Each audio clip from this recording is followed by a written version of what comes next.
We're going to take a look at the new... This is, thank God, it's a gameplay trailer. It's obviously orchestrated, but I've already seen it myself. You guys haven't. We'll leave it at that. It's beautiful. Here we go. Let's see what you think.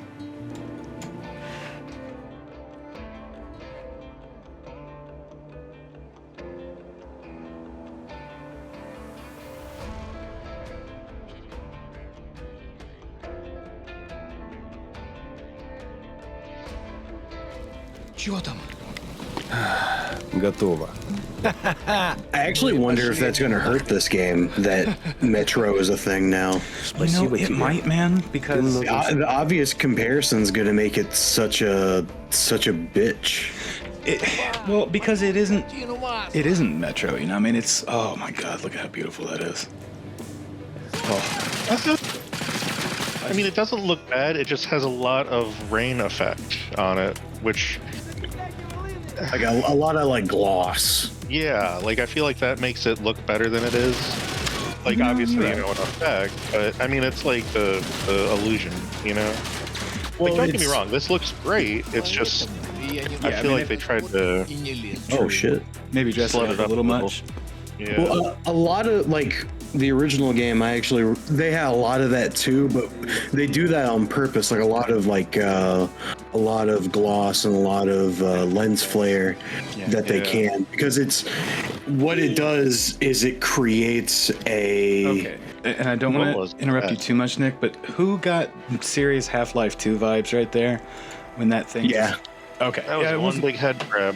It looks like an antlion, like a fat antlion. Yeah. Okay, so sorry, go back to what you're saying, man. I didn't mean to...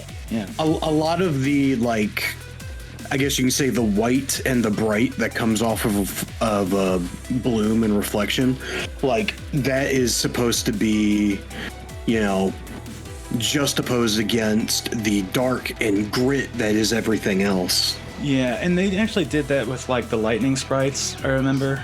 In Shadow of Chernobyl. Like, they were very clearly contrasted against the background. And it was on purpose that they would catch your eye and you would run the hell away. You know, Last of Us did that too. They were really good about that, where like when there was light, it was very pretty and it created very pretty environments, and when it was dark, it was gritty. And then when you get environments that had the two, like in the underground subway tunnels, it was like a real nice little experience. Yeah. Oh, that was a great scene too in the original Last of Us. Oh my God. The first one was just... Oh. But I like, you know, if you're looking at this game, like the character models are extremely well animated. Yeah, very good. It's got to be mocap. Mm-hmm. Like very natural movements. And and one thing I've noticed about them as well is that even though the movements are nice, the heads, I hope they're not finalized. I'm not going to interrupt this part, actually.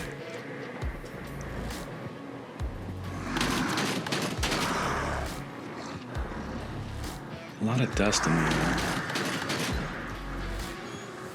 I'm glad that these dudes are the same. I love that part.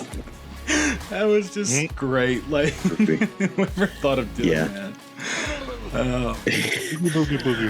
But if you actually go back to when he was trying to shoot the monster, like, this is what I was talking about, what they do with the lighting, where it's very dark, but the little bit of lighting and light effects that you do get that either reflect off the metal or from the light itself, like, it makes the scene so much more real. It does. Yeah. It absolutely. The ambiance has definitely kind of caught my eye. Agreed. Stalker has always felt like more human than what Metro ever felt like. Like, there's a real big human aspect to the characters, and I like it a lot. And it feels like lived in. Mm-hmm. Well, I mean, it's Russia.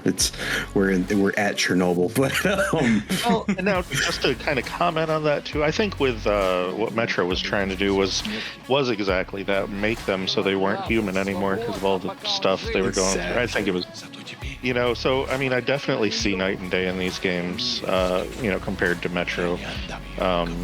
But and I definitely get what you're saying. It's just I kind of feel like Metro, that was the theme. Like everything was hopeless, you know. Yeah.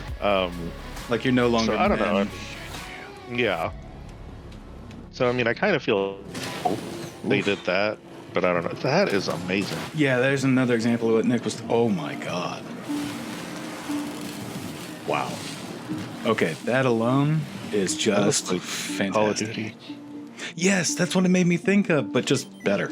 I mean, honestly, by far, yeah. I love watching the legs like actually Right. go in. oh my god, I just noticed that on the tip of the gun, the barrel. Yeah, like that's really neat. Like that's how you can visually tell that the gun is charged, is when all of the spark plugs are in place.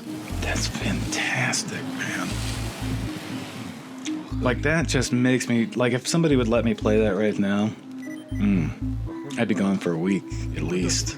Like I get into first-person shooters, like the really good ones, like that. Like I get absorbed. Look at the detail on his jacket. I mean, I'm excited. I don't know when. It looks like it says April below it, but I know that. Yeah, it's going to be late April 2020. Oh, there it is. Yeah, I know. I was like, okay, maybe not, because I thought that when it was, I thought this was the Cyrillic character that sort of looks like an X almost. And if anybody is watching this who could tell me what that letter actually is, it would be fantastic. I don't want to sound too ignorant. Sure, I do sometimes, especially when it comes to this. Anyway, like I don't know if it's coming out on Steam or what. I almost assumed that Steam would have had a pre-order page up 3 years ago for this. They seem to do that lately. I don't know. I see Xbox in the corner. That sort of worries me because it's like the war of the exclusives right now. With PlayStation and Sony. I guess there was news about, Deathloop is now going to be strictly on PS5. 1 year exclusive. That's a 1 year exclusive. Is it? Okay. Have they announced any others recently? Not yet. That was the first one in a little while that's been shown as a 1 year exclusive.